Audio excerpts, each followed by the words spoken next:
Hi everyone, welcome to my channel. This is Omar's English for French speakers. So today we're gonna study a bit of pronunciation and meanings of words. Alors, salut tout le monde. Aujourd'hui, nous allons étudier un peu de prononciation. Et ensuite, nous allons nous étaler sur la signification des mots que vous avez là devant vous. Alors, nous avons une série de 5 mots. Je vais vous montrer comment on les prononce. Ensuite, je vais vous donner leur signification. Et enfin, on va les utiliser dans des phrases pour que vous sachiez les utiliser dans le contexte. Alors, sans tarder, nous passons à la prononciation du premier mot. Alors, le premier mot, c'est tough. Tough. Alors, sur la partie où le mot est transcrit phonétiquement, vous voyez une petite apostrophe à côté de la lettre T. Alors, ça veut dire, en anglais, on appelle cela primary stress. Primary stress. Alors, en anglais, par exemple, le mot pronunciation, c'est un mot qui a plusieurs syllabes. Pronunciation. Ça veut dire pronunciation. Ça veut dire que c'est un mot qui a 4 syllabes. Alors, le stress primaire, c'est pronunciation. Alors, le stress primaire, c'est pro. Le stress secondaire, c'est CA, pardon, oui, c'est cela. Alors, mais ici, nous avons une seule syllabe, tough. Alors, on a qu'une seule stress.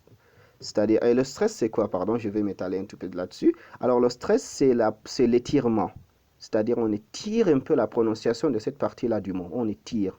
Tough, ou bien il y a une certaine insistance dans la prononciation de la lettre qui est l'apostrophe, ou bien le groupe de lettres qui est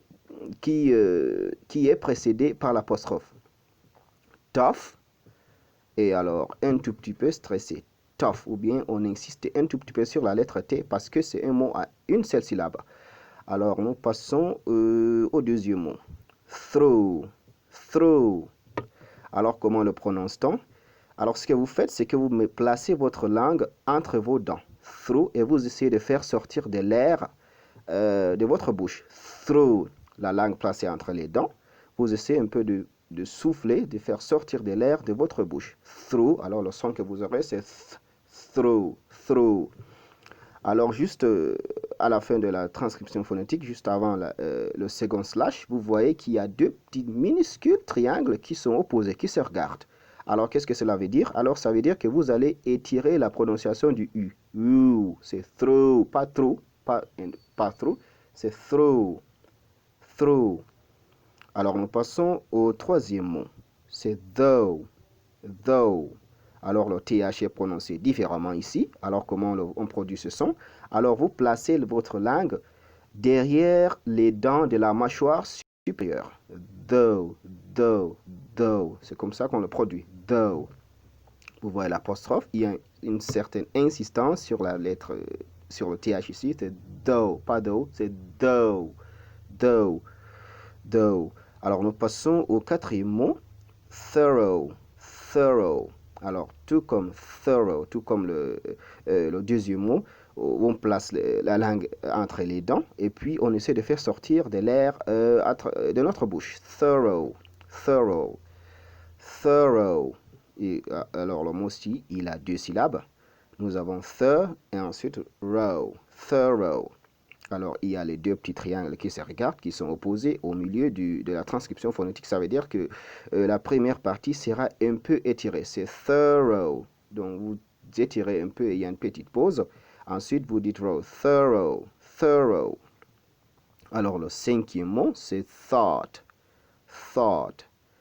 Thought, la langue placée entre les dents. Vous essayez de faire sortir de l'air de votre bouche. C'est thought. Alors, ici, vous voulez bien baisser un peu votre mâchoire inférieure. Oui, mâchoire inférieure. Donc, vous produisez un peu le son A, thought, thought. Vous étirez un peu, vous voyez les deux petits triangles, vous étirez un peu la prononciation, c'est thought, thought.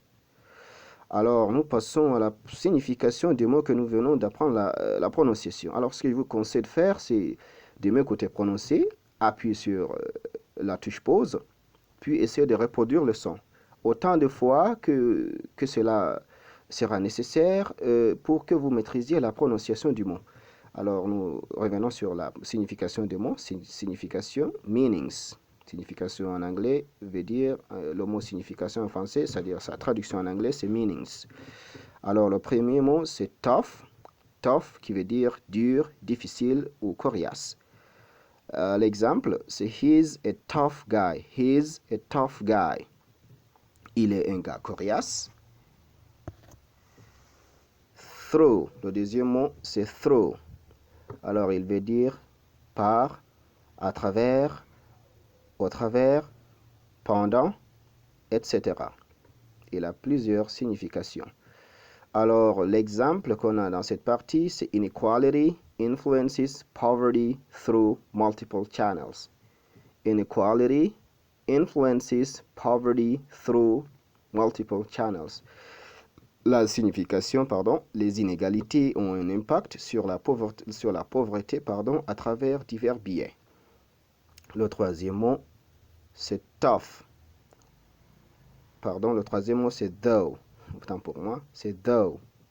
Though veut dire cependant, ou bien toutefois, ou bien quoique, ou bien néanmoins, etc., etc. Il a plusieurs significations, comme vous pouvez le constater. Alors, l'exemple qu'on a là, c'est I would like you to do us a favor though. I would like you to do us a favor though. I would like you to do us a favor though.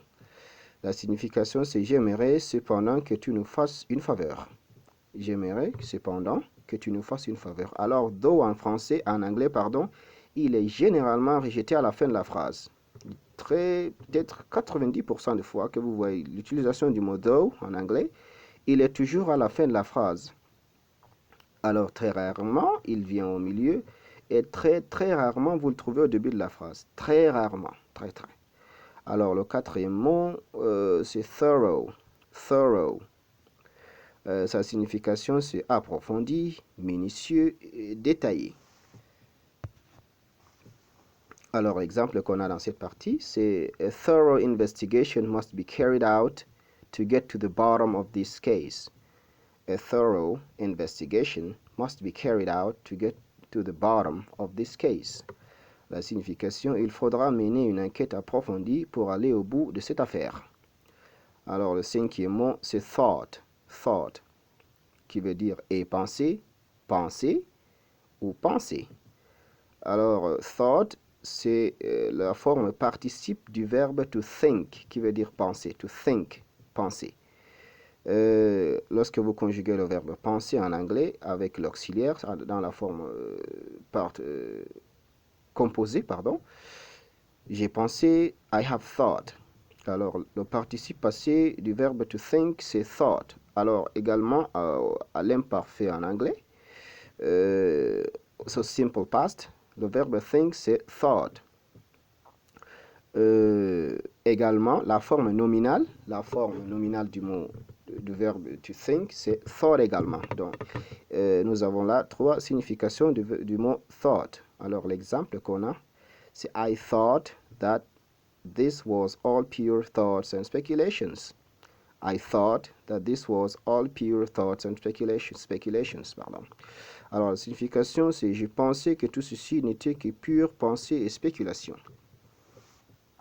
Alors, nous terminons avec le visage de cette dame un tout petit peu confuse avec la prononciation des mots que nous venons d'étudier. Le premier mot, c'est tough. Le deuxième mot, comme vous pouvez le voir sur l'écran, c'est though. Et le troisième mot, c'est thought. Alors, tous ces mots ont TH, GH. Vous voyez que le GH, par exemple, au niveau de tough, est prononcé comme F. Alors, c'est l'une des particularités de l'anglais. Le même GH, dans le deuxième mot, though, est carrément ignoré.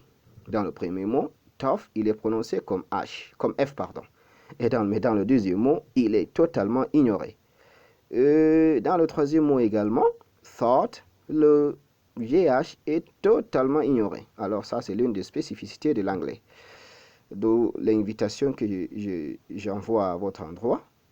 Essayez de de ne pas reproduire, de ne pas prononcer l'anglais comme le français. Il faut connaître la prononciation, c'est-à-dire la phonétique, pour essayer de prononcer le mot en anglais. C'est pas comme en français. Vous pouvez juste mettre les lettres ensemble et puis sortir la prononciation et tomber sur la bonne prononciation. Alors, c'est pas le cas en anglais. Alors, ces 3 mots nous le prouvent dans ce cours-ci. Alors, nous voici parvenus au terme de la leçon d'aujourd'hui. Espérant que vous aurez appris quelque chose. Je vous invite d'abord à liker la vidéo, puis à la partager massivement, et enfin à souscrire à ma chaîne et à appuyer sur la cloche pour recevoir des notifications chaque fois que je poste une nouvelle vidéo. Alors, je vous dis à la prochaine.